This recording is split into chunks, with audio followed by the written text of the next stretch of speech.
Hi ವಿದ್ಯಾರ್ಥಿಗಳೇ, welcome to math element.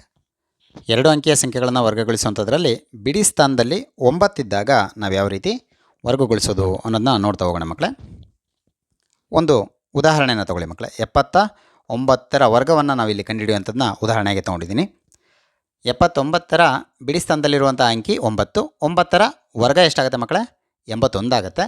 ಆ 81ರ ಬಿಡಿ ಸ್ಥಾನದ ಅಂಕಿ ನಿಮ್ಮ ಉತ್ತರದ ಬಿಡಿ ಸ್ಥಾನದ ಅಂಕಿಯಾಗಿರುತ್ತೆ ಮಕ್ಕಳೇ. ಓಕೆ, ಈ ದಶಕವನ್ನು ನಂತರದ ಹಂತಕ್ಕೆ ತಗೋಣ. ಈ 7ಕ್ಕೆ 8 ಗುಣಿಸ್ಬೇಕು ಮಕ್ಕಳೇ. 7ಕ್ಕೆ 8 ಗುಣಿಸ್ಬೇಕು. ಅಂದರೆ ಬಿಡಿ ಸ್ಥಾನದಲ್ಲಿ 9 ಇದ್ದಾಗ ಈ ಅಂಕಿಗೆ 8 ಗುಣಿಸ್ಬೇಕು. 8 7 56 ಬರುತ್ತೆ. 56ಕ್ಕೆ 8 ಸೇರಿಸಿ ಮಕ್ಕಳೇ. 56ಕ್ಕೆ 8 ಈ 8 ಸೇರಿಸಿದ್ರೆ ಎಷ್ಟಾಗುತ್ತೆ? 64 ಆಗುತ್ತೆ.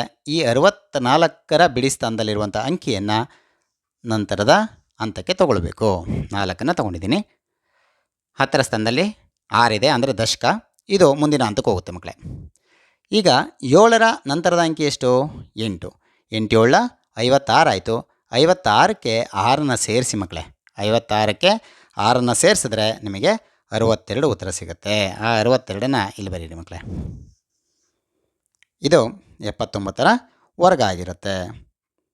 ಉದಾಹರಣೆಗೆ 19ರ ವರ್ಗವನ್ನು ಯಾವ ರೀತಿ ಸುಲಭವಾಗಿ ಕಂಡುಹಿಡಿಯೋದು ಅನ್ನೋದನ್ನು ನೋಡ್ತಾ ಹೋಗೋಣ ಮಕ್ಕಳೇ. 9ರ ವರ್ಗ ಎಷ್ಟು ಮಕ್ಕಳೇ? 81 ಅಂತ ನಿಮಗೆ ಗೊತ್ತಿದೆ.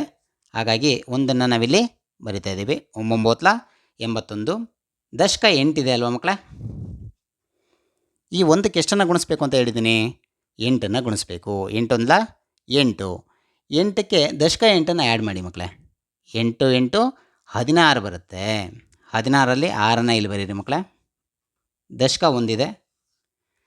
ಈ ದಶಕ 1 ಮುಂದಿನ ಹಂತಕ್ಕೆ ತೊಗೊಂಡೋಗ್ಬೇಕು.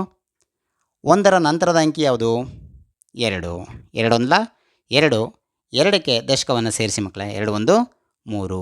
ನೋಡಿ, 361 ಬರುತ್ತೆ. 19ರ ವರ್ಗ 361 ಆಗಿರುತ್ತೆ.